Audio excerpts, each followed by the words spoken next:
Dream, search, drive. Cars.co.za.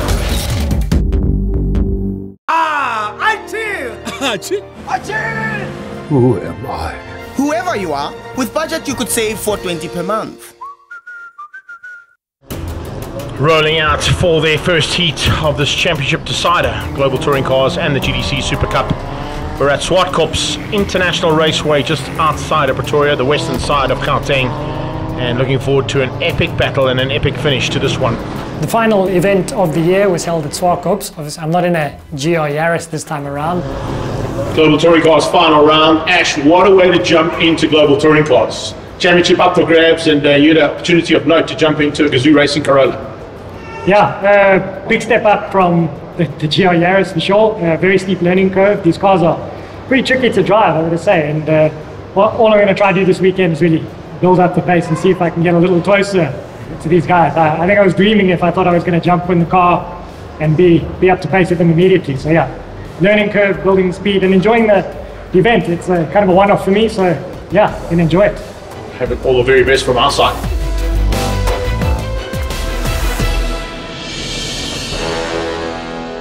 Michael van Rooyen of the GTC Cup messages me in our GR Yaris WhatsApp group and says, "Hey Ash, how would you like to drive a GTC car at the final round in Swartkops?" And kind of before thinking it through, I'm like, yeah, I'd obviously like to drive a GTC car at Swartkops, forgetting that like I've never driven these cars before. I have no idea how they work, how to drive them or anything like that, and I'm up against some of the best races in the country. So I arrive at Swartkops and I go into, they give me a shakedown on the Thursday, so I get there one day early, shakedown on the Thursday, and they stick on some old tires for me to just kind of get used to this car. And the first thing I figure out in this car is that it's got zero traction at the rear. Swartkops has a hairpin for turn 2, the same one where I dived from Tom in round 2. And anytime you go near the throttle, it's just lighting up the rear tires and it's just spinning. So the rear diff is locked, which means that if you spin one wheel, the other wheel spins immediately. And I'm coming out of turn 2 and I'm just sliding the whole way trying to find grip and traction. And then in the shakedown, I have a little, it's a small accident, but it sort of bends the front bumper. I slide out of turn 2 and the car careers a little bit left through the gravel and I bump into the tire wall. And it's a rather embarrassing moment and it's kind of broken the car a little bit. They're able to quickly fix it, and Friday I'm back in driving again. And yeah, I expected to be off the pace. The guys, when they spoke to me, they said, look, we want you to just be faster than the Super Cup polos, and we kind of expect you to be about maybe 1.5 seconds, 2 seconds off the pace of the GTC cars. And start to gain a bit of confidence. I'm learning how to talk on the radio again, what all the buttons do. There's an entire like telemetry computer on my left which is telling me things, and it involves different maps of the engine and all this kind of stuff that they've told me just not to worry about. I just need map 1 for warm-up, map 2 for go fast kind of thing. And thankfully I get used to the car quite quickly and I start getting up to pace, and I'm just kind of off the back, maybe 2/10 off the back, 2.5, 3/10 off the back of the GTC grid, which I'm pretty happy with considering it's my first ever go in these cars. And qualifying as well, I just messed up my main qualifying lap. I just made a mistake into the second last corner, which cost me 2/10. So I'm a little bit off the back of the grid, but pretty happy with how things are going, considering that, yeah, first time driving the car is an experience and it's a very difficult car to drive.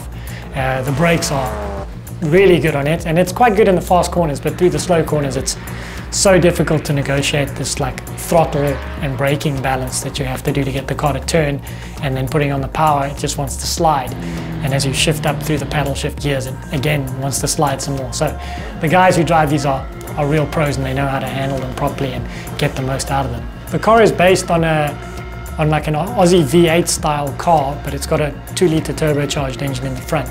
So the lock diff is just, it's an easy way to build a race car, but I believe for 2023 they're going to change it to limited slip diffs, which will improve the speed of the cars, make it a bit easier to drive as well, because when a lock diff is particularly difficult in the braking zone because you can brake hard and then the car wants to kind of push on when you're trying to turn it, because the rear wheel drive obviously. So the rear wants to push the car forward, and then once you do get it turned, when you try and get traction, as soon as one wheel is less likely to get traction, the other wheel automatically goes through the same sort of experience. So it's a difficult car to drive, but it takes skill to learn. So it takes a really good driver to adapt to that kind of race car or that kind of differential.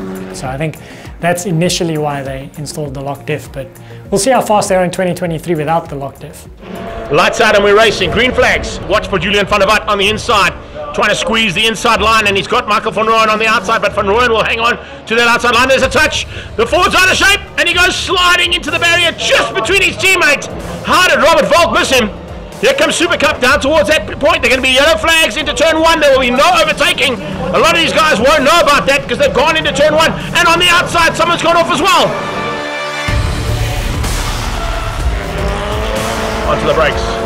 Brad Liebenberg keeping out Ashley Oldfield for now. Liebenberg just trying to circulate as fast as he can. Tucks in behind him. Gazoo Racing 1-2 here for the Toyota Gazoo Racing team as they head down towards the final corner. Volk goes on the attack.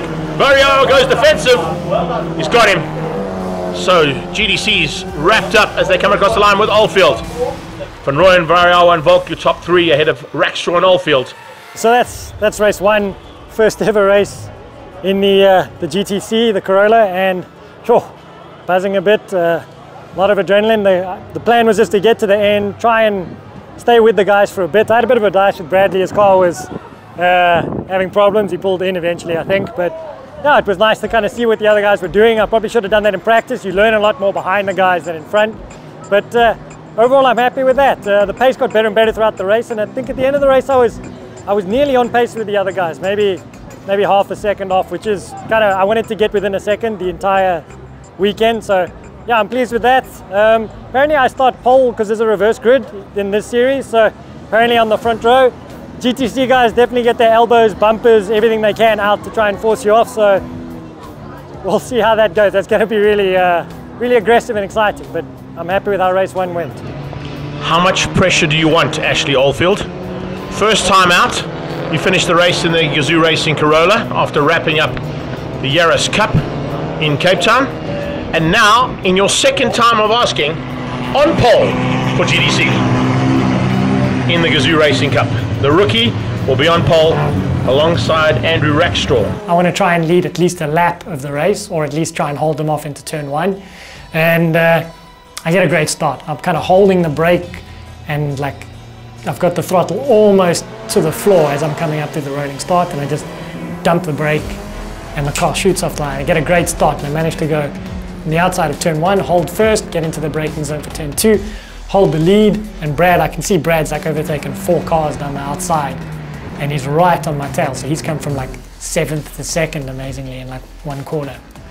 And we go up to the sweep at turn 4. Now he kind of has a look and I give him a little bit of room. Kind of the rule in GTC racing is that you shouldn't really defend aggressively.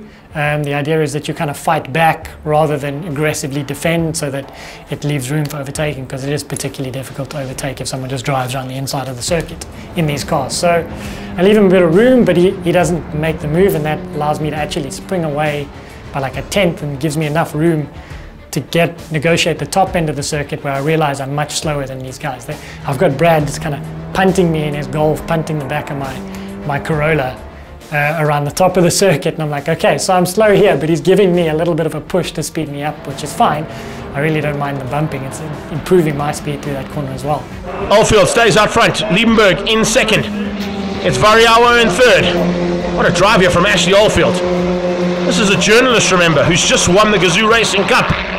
And I lead lap 1, I lead lap 2, and as I come into turn 1 for lap 3, my lap times are improving, and I can see that Brad isn't quite close enough to make a move, but I know that at some stage he's going to give it a go. It's just a matter of time.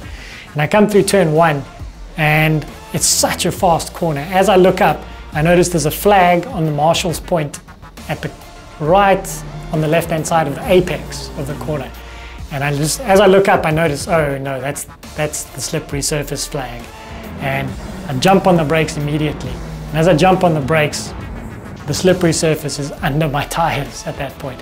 And the car just locks and we slide, and I just can't get it back under control quickly enough. And we go into the gravel, and the car slides in the gravel, but I'm able to keep it moving. And as I come back on the track, I'm about a second off the back of the guys. And then I kind of follow, I try and catch up as best as I can. I'm slowly catching the back of the grid, but I was never able to make any sort of impact on the race beyond that. And then, yeah, after the race, I had a chat to Brad, who came over, and he's like, yeah, I saw the same flag, and I also ran wide at that corner on the slippery surface, but he obviously just managed to keep it tight enough to hold the lead. So yeah, he won the final race there. Brad Liebenberg takes the win. Here he comes. Checkered flag out there for the Hype Energy Team Red Racing Man. Saud Variawa gets second. Robert Volk will settle for third place behind Van der Vat. And Andrew Axtor celebrates for fifth place. Ashley Oldfield, what a drive. Unbelievable drive there from Oldfield. I was a bit gutted that I lost the opportunity to kind of defend for the lead properly, but also having a chance to drive those cars was pretty amazing, and I think I did quite a decent job. You know, the car came back in one piece, one excursion throughout the whole weekend, 2 if you include my slippery surface. But yeah,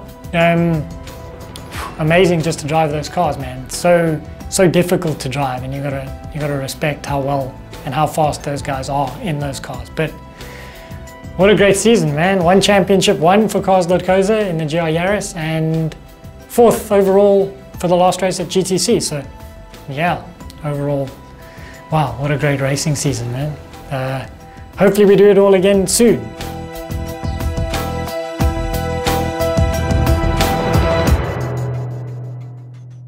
If you're new to the Cars.co.za channel, welcome. Thanks for being here. Now, we have over 660 videos on our channel. We've been doing this for nearly 9 years now. So if you're looking for a car review for a car you might be interested in, you'll probably find it in our back catalog. And thanks very much for supporting our channel. We are now the largest motoring channel in South Africa, and the aim is to just keep doing what we do and help South Africa make better purchasing decisions. Thanks very much for watching. Cheers. Cars.co.za. All our Silos and Archies deserve insurance that pays out.